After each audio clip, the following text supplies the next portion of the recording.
Filled you in the start of the season. What was happening on the pitch at Portstewart? Everything was going great. Team was unbeaten. Still in all competitions. Everything was positive. 2 months have passed. Reality has kicked in. No further league wins. Knocked out of the League Cup. Knocked out of the Irish Cup. Knocked out of the Intermediate Cup. Injuries. Players suspended. One player's thrown the toys out of the pram and left. This is the reality of the third tier of football in Northern Ireland. Following the Tobermoor victory, the Seahawks had a month without league action. A cup that success has been enjoyed in has been the Craig Memorial, and the competition began with a 1-0 victory here at home against Strabane.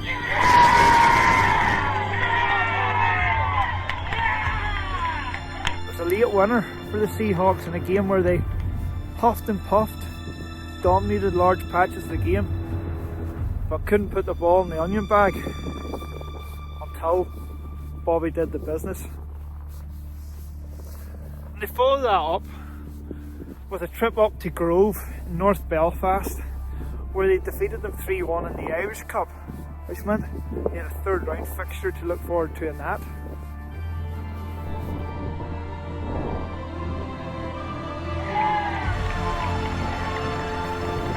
The week after, more cup action, intermediate cup action this time. They travelled to Lurgan and they played Oxford Sunnyside.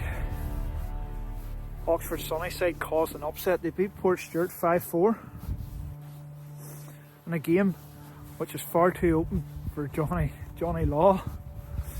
The end of September, which is our last victory to date, was a Friday night under the lights, Korean Showgrounds, where they played Mayola and they defeated them 1-0 thanks to a Paul Smith penalty.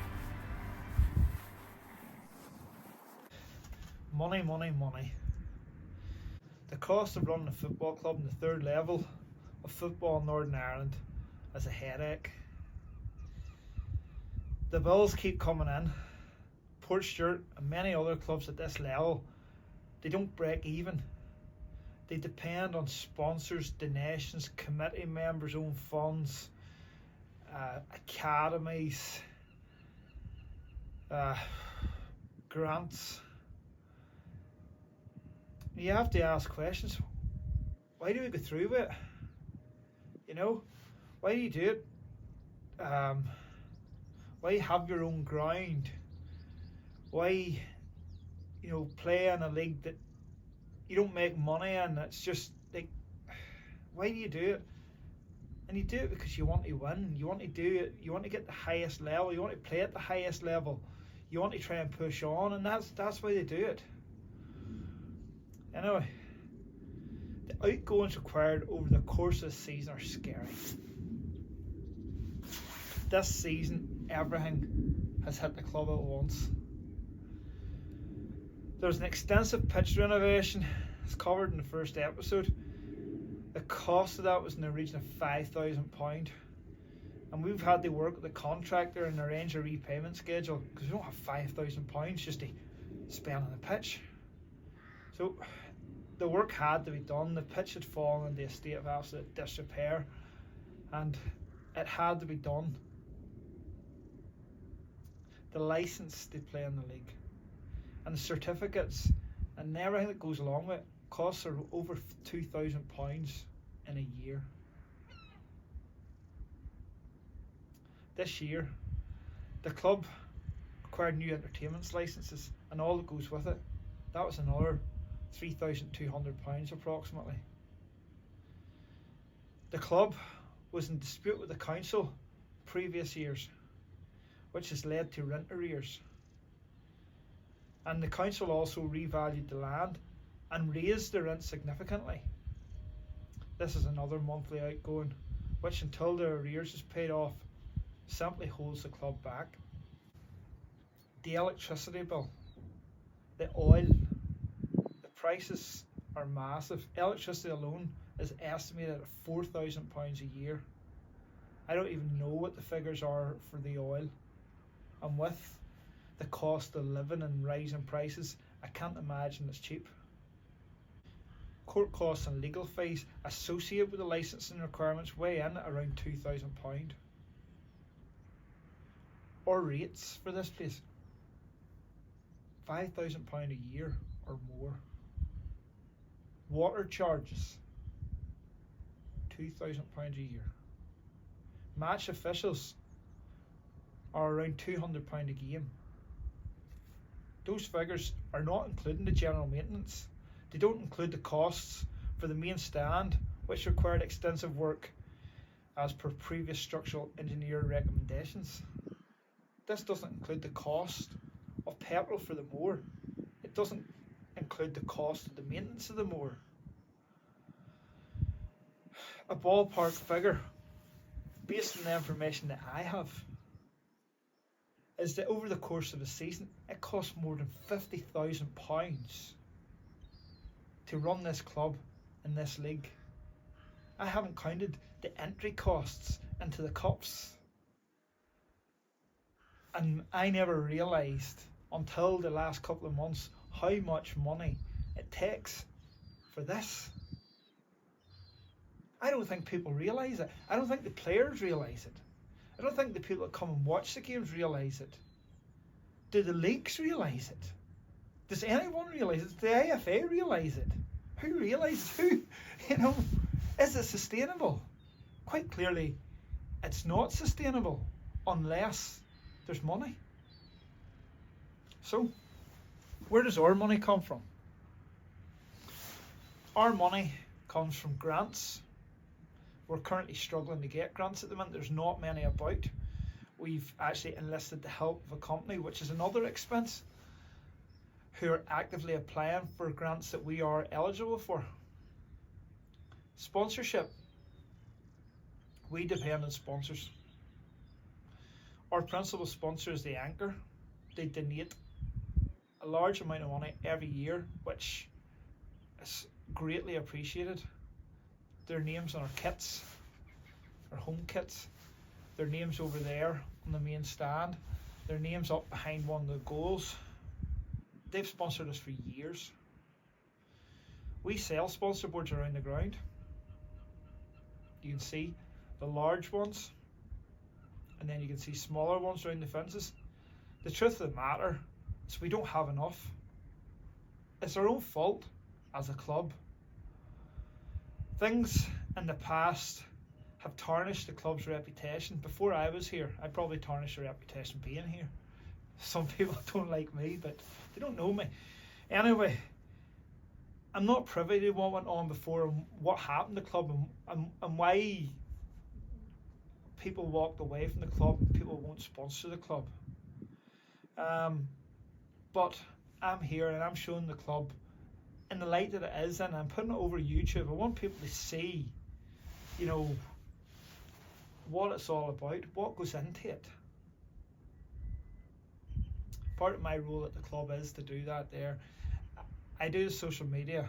Anything that you see up in the Facebook or the Twitter or the Instagram is me, and I'm doing it to try and raise awareness. I'm doing these videos to raise awareness. I'm not doing it specifically just to raise awareness for Portstewart. I'm showing that this sort of thing goes on right across Northern Ireland at clubs at this level and even level above that there. So anyway, a number of the committee members go around, they get sponsorships for the games, they get the sponsor boards, but there's just never enough. We have our academy. Okay. The academy is such an important part of the Portstewart family, and the academy is only new. It's reasonably new. You see it in the wee thing here.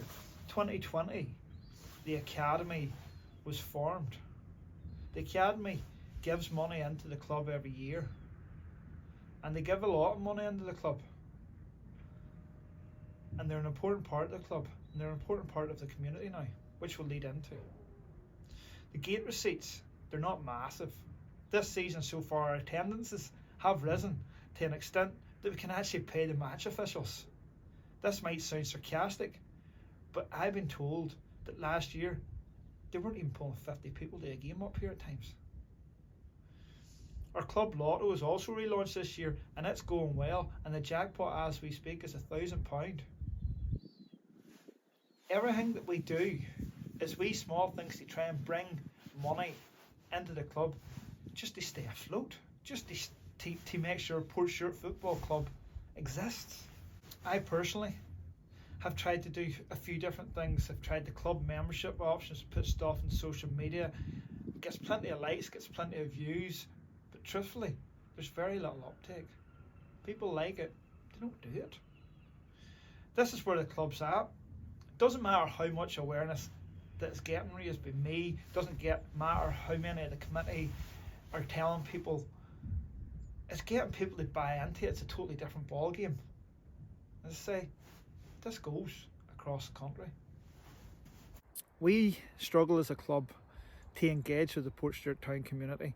Our academy has helped in that respect, but we've still a long way to go. Portstewart as a town has a lot of well-off people, but the well-off people, they don't associate with the club very often. You compare that to our local Gaelic club, Owen Row. It's night and day. They have sponsor boards right round the pitch, and the pitch is almost twice the size as this. They run super draws for their lotto. They have a real close-knit, large community spirit. And I question, and I'm maybe a wee bit wet behind the ear, why is it so hard to get that engagement with the community and support from the town for the club, for the football club? What do we have to do? I'm not taking away from the fantastic support we do have from local businesses such as the Anchor Bar and many other Portstewart, Korean and Portrush business, and you can see that in the advertising boards that people do buy in. Listen, that's an insight into the financial situation that us and many other clubs up and down the country suffer.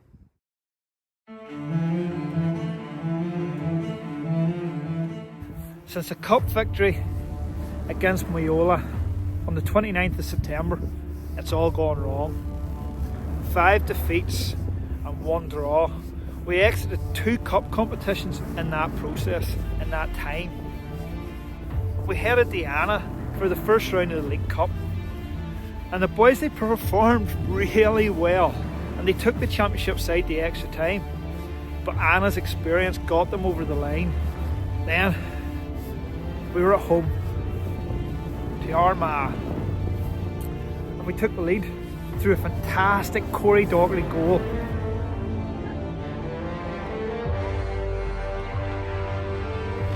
And then it all went wrong. One of our talisman, if not our main talisman, Ryan Dougherty, gets sent off. 2 yellow cards and a goalkeeping error led to an Armagh equaliser with only minutes to go in the game. And that was in the league. That was our last point in the league. We then headed up to Limavady, and that was a 3-0 defeat. The team was down to its bare bones. We actually only had 2 outfield players available on the bench that night. Things went from bad to worse the following week as we lost at home to Ballincash. We took the lead through a Paul Smith rocket and then self-destructed when errors would cost us dearly. This led to the 3rd round of the Irish Cup and a derby clash against Ballymoney, who are in the Ballymena Intermediate League, which is the league below Portstewart. We lost 3-1. An upset. And an upset which led people to show their true colours, where people were getting digs in at Portstewart. I don't know why. There seems to be a lot of bitterness and resentment amongst people for Portstewart. I don't understand it. I don't get it. Anyway, people are spreading rumours on social media that Portstewart we're looking to sack Johnny Law, the manager, which couldn't be further from the truth. One thing that the game did end was Shea Curran, a midfielder from Derry who played for us. He walked away after the game, citing that he wasn't getting enough starts in the team. So we're down another player. That brings us to our last game, where we headed up to high flying Queens at the Dub. And another defeat, 2-0 this time. But it doesn't tell the whole story. The boys played very well in the game, and if they had taken the chances, it could have been a different story. So, what about the state of play around the club? The pitch is holding up well. The weather over the last few months has just basically been torrential rain, and the pitch, although quite a few divots are on the pitch, the surface is pretty firm for this time of year. It's absolutely superb, to be honest with you, and there's so much grass on it, and it shows that you spend money on something, it's going to pay off. This pitch probably needs a verti drain. We can't afford it. Can't afford it. And a verti drain would probably see us right through until sort of March, April time without any real concerns about the pitch. Without that there, we're going to have to really sort of get on the pitch as much as possible, fix the divots, try and just maintain what we can. It's not going to grow after the next couple of weeks until March, which is basically we have to deal with what we've got. So the stand, as can be seen, the work has been carried out on our main stand. Extensive work on the days when it didn't rain. A protective marine grade paint has basically been put all over the stand at great expense, by the way. The corrosion around the stand has been treated. New pieces have been welded, and the stand is looking absolutely superb again. And that there comes from the work of 2 or 3 committee members, and these 2 or 3 committee members don't even want to be in camera. They don't want to be near it, so they don't even get the praise that they deserve. So now that the stand has been fixed, the pitch is in pretty good condition, we have another task which is on the hit list to be completed, and that's the eaves. And I'll show you the shape of them at the minute, and then by the next episode we'll show you them again and show you how they've actually been fixed. There's a lot of negatives both on and off the pitch in this video, but this is reality of Portstewart FC. This is the inside view of the club. There's plenty of bumps in the road, unless someone comes along with a massive pot of money like Kenny Bruce did at Larne. Personally, my job is to spread the awareness of the struggles. It's not a cry for help. It's simply the reality of life in the third tier of Irish League football. We'll see you again in the next episode of Inside Portstewart.